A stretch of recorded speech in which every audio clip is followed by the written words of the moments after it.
guys, I have such a cool episode for you today. This is actually a question that came out of my community on Facebook.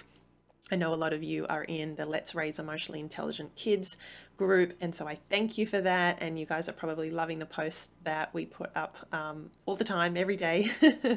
There's literally we post about 3 times a day, my team and I.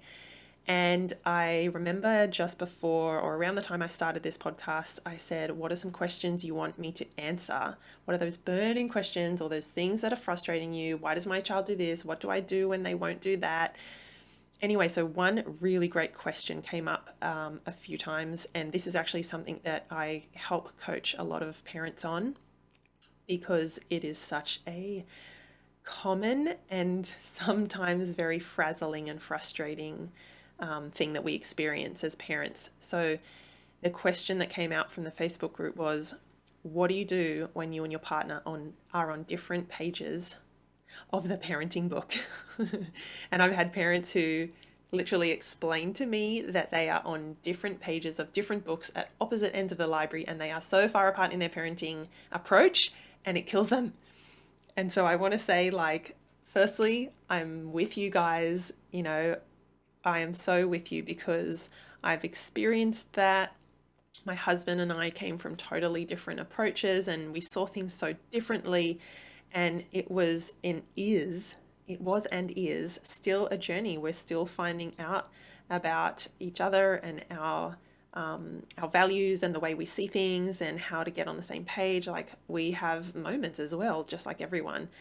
And so I've written down a few points that I really want to make sure I get across so that I can give you all some things to think about and I think reflect on that might just bring down the heat of some of those moments when you think about, interactions and things that go on with your partner or your husband or your wife, whoever it is, your co-parent.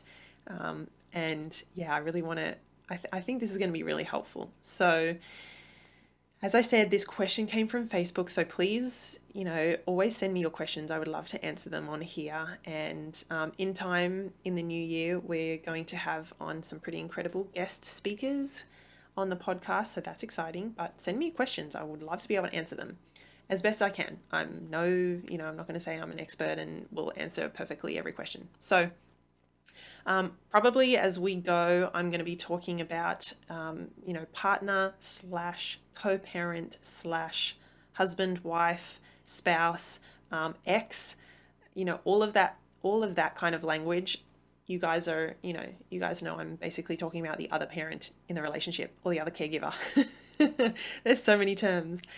So yes, I get this question a lot. I have experienced it myself, and I'm so proud in a way to say that so much of the time now, my husband and I get each other and we're on the same page, and we still may go about things differently, right? We have the same ideals, and we know what we want for our kids, and we know how we want to raise them. But of course, we have our different methods or approaches. We kind of get to the same way a little bit differently. We get to the same goal a bit differently. And I think that's okay. So I'm going to mention a bit later, but I'll sort of just say it now. There's a caveat on, if I'm not talking here about when there is abuse, physical or emotional abuse, and that is going on. That's when we have to do something, that we have to either in the moment or later to someone else speak up and get some support and make some changes, and sometimes do drastic things if that is happening. I'm not talking about that stuff here. I'm just talking about when your partner or co-parent is not on the same page and they're not doing emotionally intelligent parenting or conscious parenting or gentle parenting, and that really frustrates you. So this is I just want to put that in the context here. So I want to actually tell a story of a beautiful mom who I worked with a while ago, and she told me this story of when her husband was really angry with the kids, not in a good place. The kids were not listening to him. He had asked them to, pick up their toys and tidy up, put stuff away, and they didn't. And so she said he grabbed a garbage bag and basically yelled at the kids, anything that is not up off the floor now, I am putting in the bag and is going in the bin. So you can imagine the crying and the sobbing, and she described like feeling for herself, feeling frozen, not knowing what to do, you know, in those moments where you don't want to inflame the situation. And sometimes you feel like maybe speaking up will do that. So I totally get that. And I think I absolutely do not, I was like, I don't blame you. You know, who wants to go against someone in that fit of rage and with that level of emotion coming out, and yet you feel pulled because your kids are copying it and they're getting yelled at or, you know, told off or whatever it is. So that's kind of the rough story of what was happening with her. And I want to come back to that, but I want to sort of mention a few things as to why we often feel this. I'm just going to do like a blanket kind of statement of, usually if you're listening to this podcast, you're the parent who is learning about emotional intelligence or a different way of parenting, and the other person isn't. So that's generally like what we're looking at here, okay? So number one, this is one of the reasons why we feel so maybe hurt or angry ourselves or resentful, is because most of the time we are the ones doing the work, the quote unquote work. We are doing the learning. We're listening to podcasts or we're reading books and things like that. Maybe we're doing courses, parenting courses. We're doing the work and we see that they aren't. So even that comparison makes us go, you don't know what you're talking about. You're doing it wrong. Like we go into that blaming, shaming kind of mentality, and they're not doing the work that we are. And we can see the impacts of that. You know, we see that things begin to be calmer and more connected with our kids when we parent this way, and we can see it's almost like our brain will laser in on those arguments that our co-parent causes and inflames and makes worse and escalates, and we think, no, you're doing it wrong. It's because you're doing blah, blah, blah. You don't know. So we can really ourselves get inflamed and feel really frustrated because we see that difference, right? We see the gap between what we're doing and what they're not. And that builds resentment. You know, we often think, why aren't you doing this with me? We should be doing it together. We have these kids. It's important, right? Something I want you guys to think about is that the other person in your kid's life, so husband, wife, partner, whoever, they have had an infinite number of different experiences to you from like day dot when they were born to now. So it could be like 30, 40 years, right? They have had different experiences. They have had a completely different childhood to you. They grew up in a different family to you. They may have even grown up in a different culture. I don't know if I have mentioned, I'm sure I have mentioned this on the podcast. So my family's English and my husband's is Portuguese. So we have a very different culture, right? So a different culture is what this other person has, or a different childhood, a different upbringing. So they will have different experiences and different ways that they see what we might call misbehavior, or kids not meeting our expectations, kids not doing what we ask them to do or what we need them to do, or kids reacting in certain ways. Your co-parent is literally seeing your children in a different way. They're basically seeing different kids to you. There's a beautiful quote by Stuart Schenker: see a child differently and you will see a different child. And this actually goes for people too. I bet you have looked at your partner or your husband, whoever it is, and on one day you see your partner one way. And so you see a loving, caring, kind person, you know, that you love to the end of the earth and you want to grow old with them.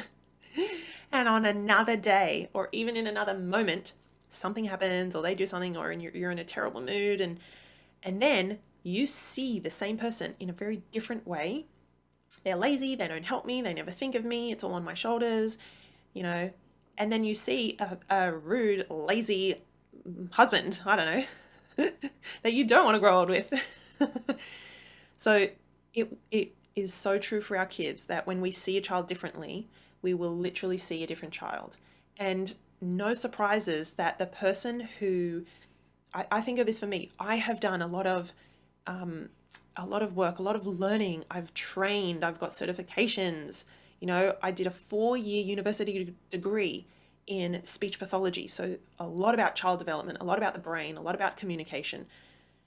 I have done other training, and I won't go into it, but look at all the experiences and the knowledge that I have in this particular area around kids. So when I see my kids melting down or being uncooperative or digging their heels in or not picking up their toys, I see them in a very different way.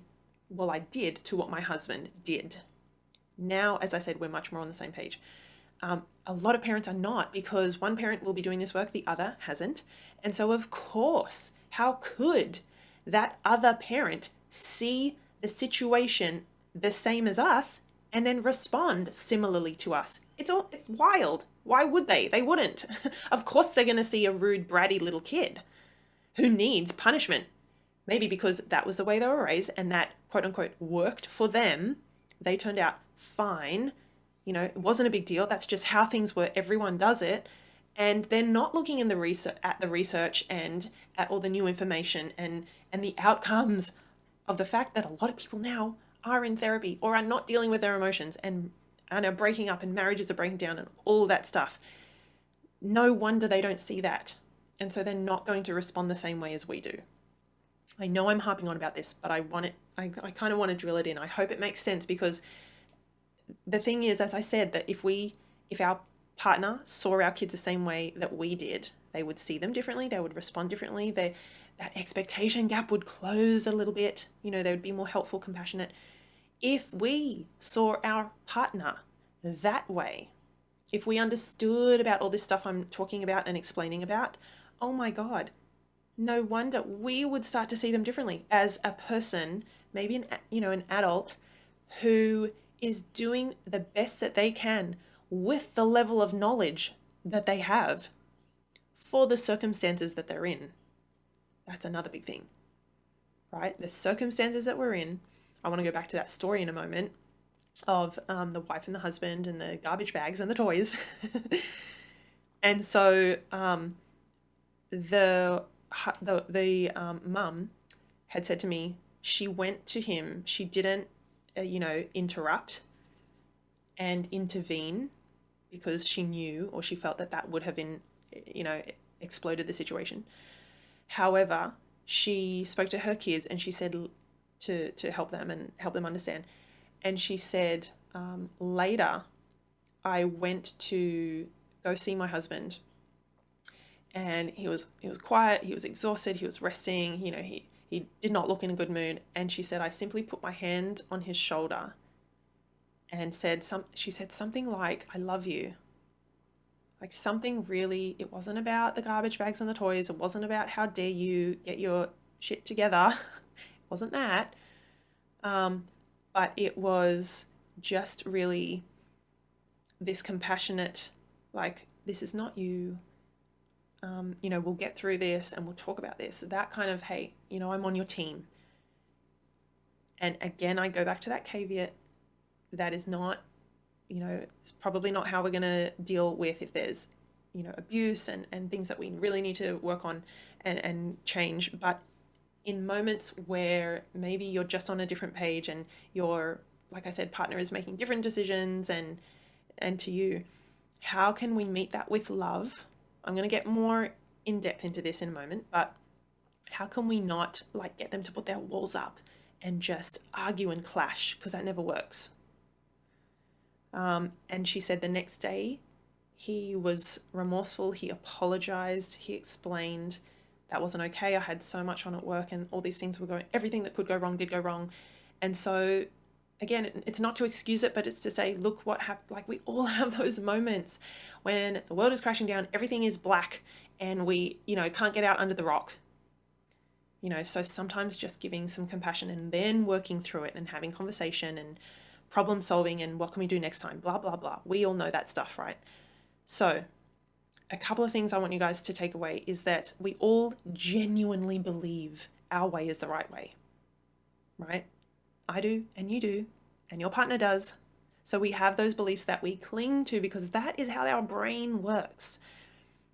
And it is very hard to change people's beliefs, especially you. So this is something that, I don't know if you want to write this down. This is groundbreaking for me and has been for a lot of the parents I coach. You cannot get someone to change their beliefs and their behavior by force. You cannot do that.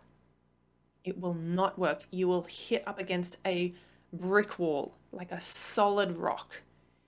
It will bounce off. They will dismiss, they will ignore, they will minimize, they will find reasons against. No, we know that doesn't work, right?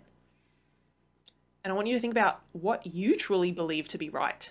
Imagine someone who vehemently argues their point to you to try and get you to change their mind. Your walls go up, like boom, from the ground. Whoop, walls go up. You're like, nope, you're crazy. You're a crazy person. So here are a last couple of thoughts that I want to share with you. This quote I stole from Dr. Donna Matthews. She's an author, she's a developmental psychologist, she's incredible. I heard her say this and it stuck with me ever since. I didn't steal it, like I obviously reference her. But in relation to exactly what we're talking about, she has said, show your partner the empathy and compassion you wish that they'd have with your kids. How powerful is that?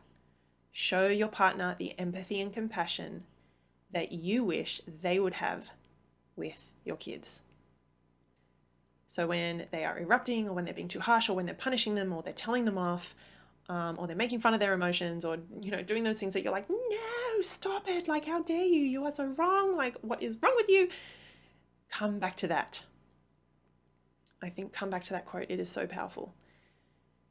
It is not helpful to interrupt and to interject in the moment. What that does is essentially shows that you're undermining the other parent, which no one likes that feeling. No one likes that happening in the heat of the moment, in the situation, in front of the kids. If you can, and if it is not dangerous and things as we talked about, can you hold on to that? Dial up your emotional intelligence. Hold on to that. Manage your emotions. Say whatever mantra to yourself you have to say. This isn't an emergency. We can deal with this later. Talk to them about it. Ask them, when can we talk about this, later? I would not talk about it in the heat of the moment. You're just going to get something, thrown back because of the anger or frustration or whatever. Pick a time. Ask when is a good time. Have a conversation when you're connected and close with them. Maybe later when the kids have gone to bed and you're able to open that non-judgmentally, but saying what you've noticed, and what you've noticed works with the kids, and maybe that you've read this thing or you've listened to this podcast. It's not a lecture, but it's, hey, I've noticed and I wonder if we can. And the other day when I did this, it actually really helped.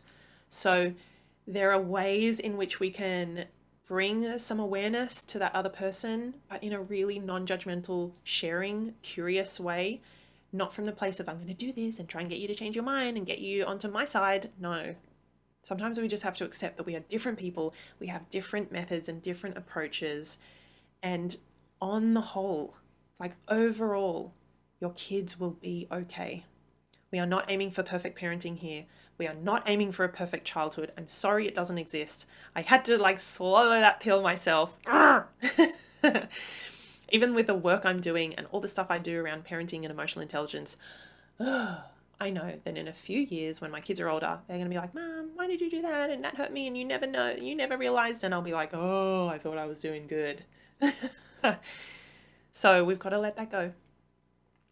I hope you guys found this interesting and really helpful and insightful. Please send me your feedback. Please, write us an email.